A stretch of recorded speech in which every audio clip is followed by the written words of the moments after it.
To fold down the platform rails on the ES4046 JLG electric scissor lift, follow these steps.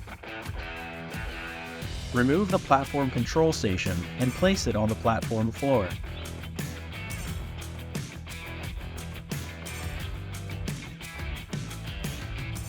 Remove the pin from the top right side rail.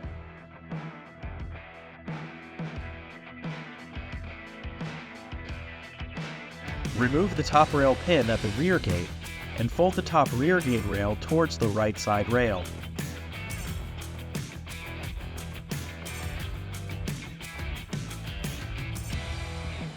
Open the swing gate and lower the right side rail to the platform floor.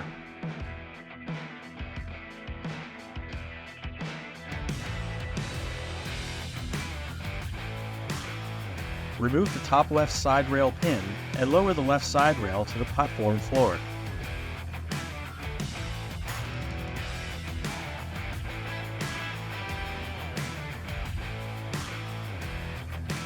Remove the pins from the mid-rail of the front platform extension rail and then lower it to the platform floor.